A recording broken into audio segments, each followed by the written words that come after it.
Kabaka'S meltdown, how Obaseki is running enemies out of town. The call by the Edo State chapter of the All Progressive Congress APC for the declaration of a state of emergency in the state brought another light to the increasing domination of Governor Godwin Obaseki over the political space in the state. The APC hinged its call on the claim that the governor, besides running the executive branch of government, with a skeletal cabinet, has also taken over the affairs of the legislature and become impervious to judicial pronouncements.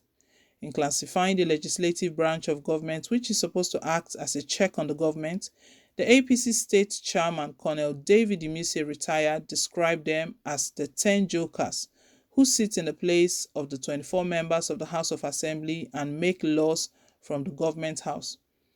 However, Colonel Imise fell short of noting the embarrassing surrender of one of his able enforcers, Tony Adun, popularly called Tony Kabaka.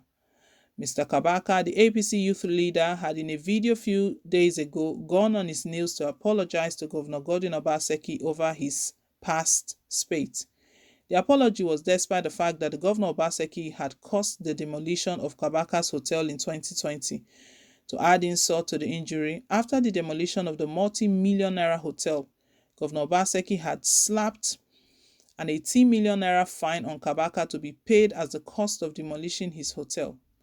Kabaka had gone to court to seek redress and recently won relief on the issue. However, instead of celebrating, Kabaka went on his knees to beg his many supporters not to rejoice over the court victory, with a warning that rejoicing over the court victory could further annoy Governor Godwin Obaseki. Instead, he pleaded with Obaseki as a senior brother to forgive him for his past assertions and positions, with a pledge to never abuse the governor again. He said that he had learnt his lessons. Following the viral video of the man who once mocked the governor and his wife over their matrimonial challenges, but now physically on his knees begging, the governor relented. In a sign of good gesture, the governor invited Kabaka to Government House, where a cow and 2 bags of rice were handed over to him as a sign of his forgiveness. At the presentation of the Christmas package, Kabaka, to the shock of those who thought that the viral video was cloned, repeated his surrender. It is not known if Kabaka will now resign his position in the APC, given his 100% turnaround in his political assertions. Before Kabaka, Obaseki had also squared up with other durable enemies, starting with about the most formidable, that is Adams Oshomole. The pair squared up at Oshomole's residence in November 2019 following the maiden convocation of the nearby Edo City.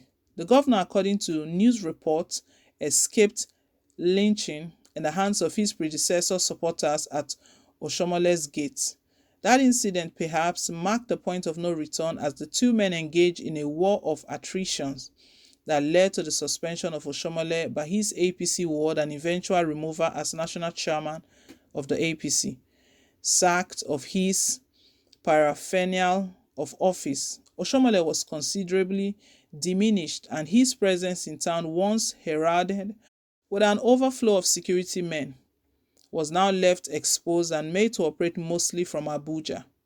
Kabaka may have learned from the experience of Oshomole by now seeking the path of peace with the man who demolished his hotel and asked him to pay for the demolition. However, Obaseki has not run all his enemies out of town. Some have continued to abide, albeit using superior political sophistication. Pastor Osaige Ize-Iyamu, who was Obaseki's challenger as the PDP governorship candidate in 2016 and as the APC candidate in 2020, has had his own challenges. In July 2021, Governor Obaseki revoked the certificate of occupancy of the farm of Pastor Osaige Ize-Iyamu, citing overriding public interest. The farm, named Amagba Farm in Amagba village in Ori-Edo local government area, has a training school where young farmers are trained and reportedly employs dozens of persons. The extensive farm, covering about 18 hectares in the village, has different kinds of livestock, including chicken, goat, and such. The case is believed to be still locked in court. However, one of the most prominent enemies who has remained invisible to Obaseki is Chief Dan Obi, the national vice chairman south-south of the PDP. Obi had built the PDP in the state into arguably the most robust opposition political platform during the Oshomole years. Reflective of Obi's success were the successes recorded in federal elections while he was chairman. Following Obaseki's defection to the PDP in July 2020, Obi was appointed to manage the campaign of the man that he had in the past criticized. He successfully went round the state and sold the governor to the populace, resulting in the governor's second-term victory in September 2020. However, the move by the governor to integrate his supporters into the elected PDP structures at ward, local government area and state levels has brought both men into a clash. Obaseki had, in a fit of anger at Obi's stance, convened a meeting of his supporters just before the October National Convention of the PDP, where Obi was suspended and also banned from attending the PDP convention. Both actions were, however, dismissed by the state chapter of the PDP and the national chapter, and also by the courts. Obi has also continued to hold ground despite what some allege as acts of coercion against elected PDP officials. It was a battle of wits between both men during the Christmas holidays when the governor hosted political supporters to a Christmas party in Benin. Obi also hosted PDP faithful to his annual Christmas party in his Ogbonna country home.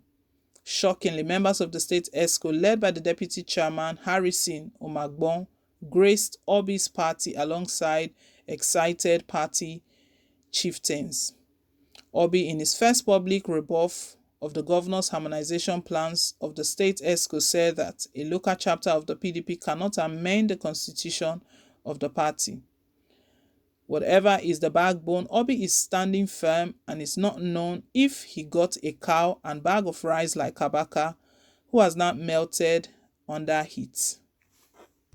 Interesting. Now, this report is trying to compare Kabaka and Dan Obi, but in all reality, Obi and Kabaka, they are not in same category. We know very well. The report reminded us how Obi criticized Governor Godwin Obaseki, but that was when Obaseki was still with the All Progressive Congress. But after moving to the PDP, they've been working together. We know that they've had a few issues, and that was relating to the harmonization and the integration, but everything has since settled down. It's been alleged here that Dan Obi is actually not on good paths with Governor Godwin Obaseki. Anyways, they are all in the same party. They are all of the People's Democratic Party, and they are all working together. But let's hear your own thoughts. Thank you once again for staying tuned. Please don't forget to like, share, and to subscribe. Till I come your way again with more updates. Bye.